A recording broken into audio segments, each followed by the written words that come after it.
Which of the questions would you like for us to talk about? 2, 3, or 4? Any group? 4? Right. Okay, do you want to read the question? Munyarazi, do you mind? Thank you. It is reported that Black migrant families are under significant and constant pressure to send money home to extended family members and to invest or build houses in their home countries. Scenario 1, what in your opinion are the reasons for the extreme pressure? Scenario 2, what is the impact on individuals and couple relationships? Scenario 3, what is the impact on family relationships, especially for children and young people? Scenario 4, what might we or others do to help? Thank you so much, Ben.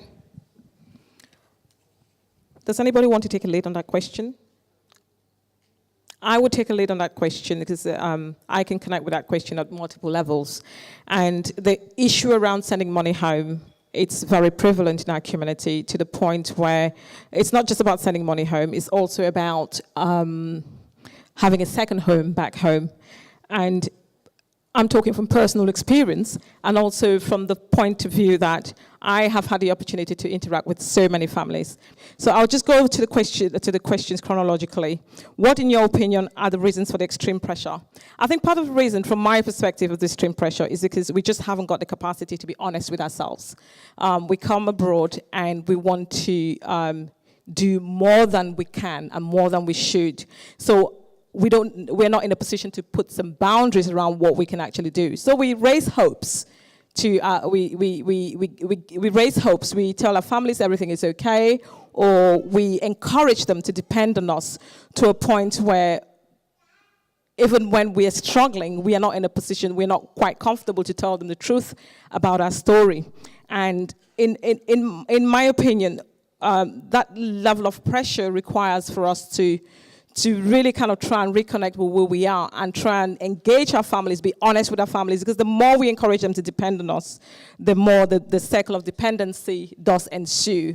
And what I've seen with most families is where you continue to support to a point where when you're not able to support, the reaction or the response that you get from family is not very good. And it gets us really frustrated to the point where it's not just affecting us, it's actually affecting everyone else around us.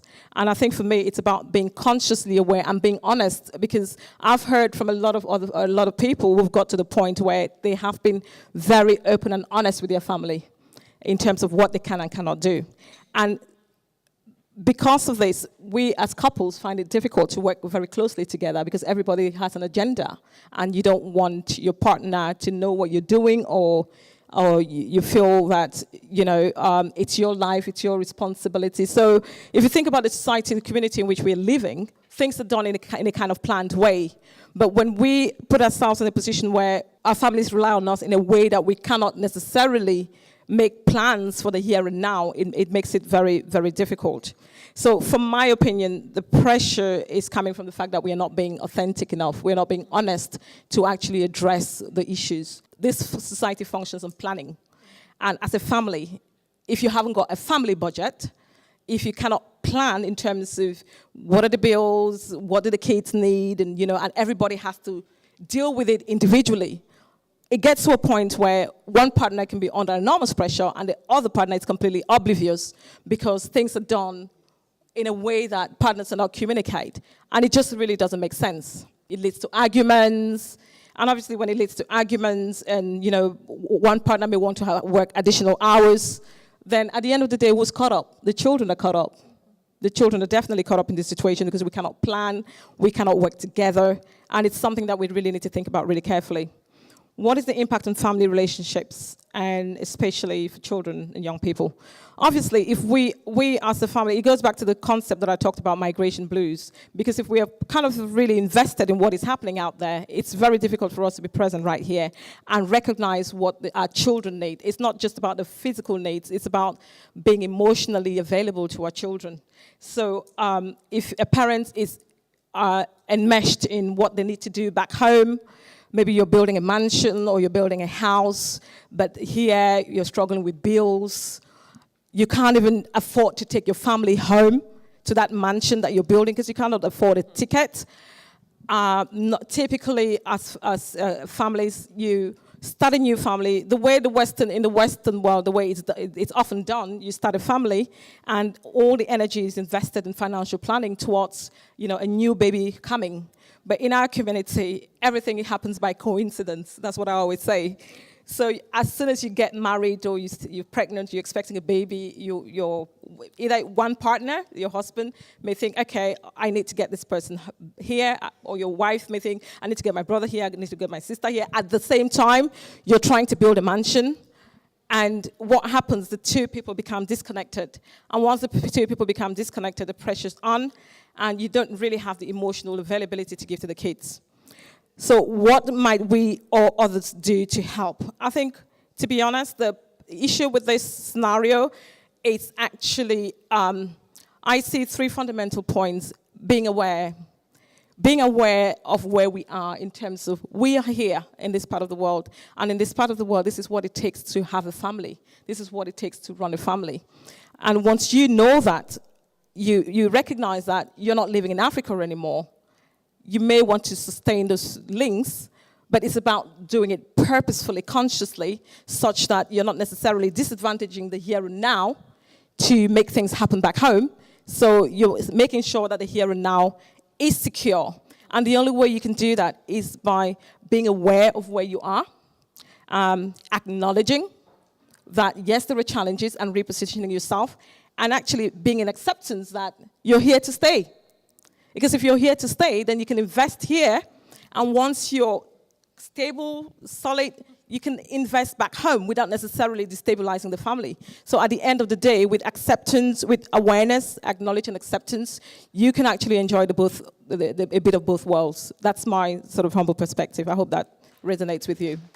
Can I just say something that you mentioned during the course of your presentation? You kept going back to it, you kept talking about the impact of migration on migrant community.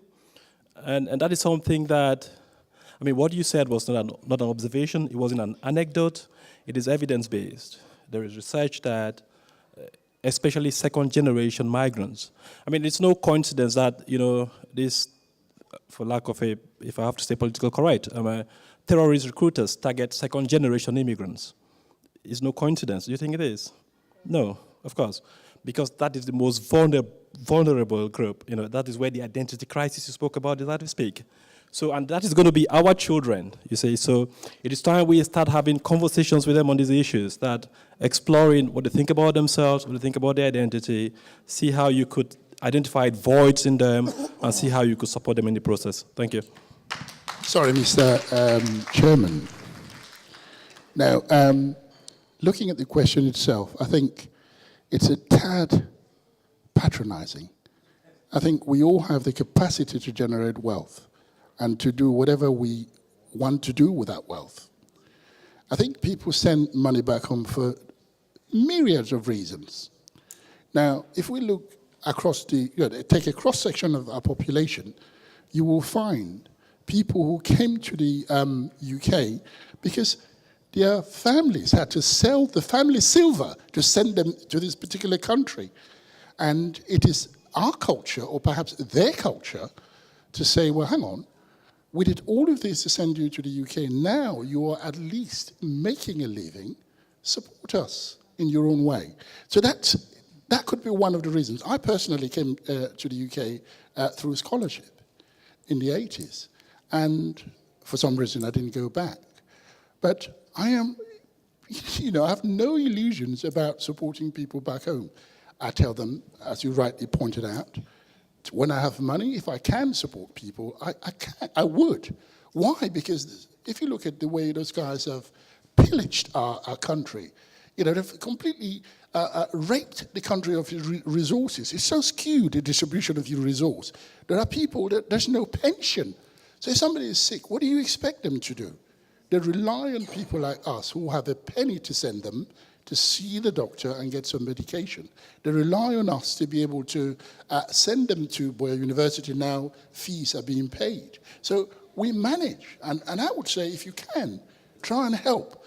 But please, if you want to go to Cameroon and organize all sorts of lavish parties and fool all those guys we're doing well in this side of the Atlantic, then I have an issue with that.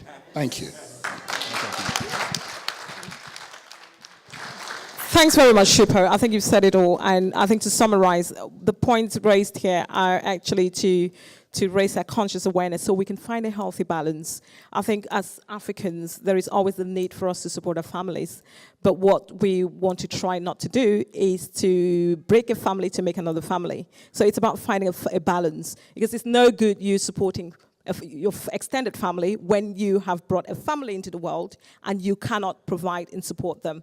I think that's the point. It's about finding a healthy balance, because I've worked with hundreds of families and I've seen cases where parents are so enmeshed in sending and supporting back home, and their homes are falling apart because they are not there. And I think that is what it is about. It's about finding a right balance and not to allow the extended family to take over your life, because you have brought somebody into the world, and I think it's a responsibility. It's not a choice, it's a right. You have to perform your duty. We have to perform our duties as parents. Thank you. I know we're short of time. Some of the issues we're going to discuss include spousal violence and mental health issues. You could approach some of us at the end of the show. We're happy to engage you in these discussions. Thank you very much.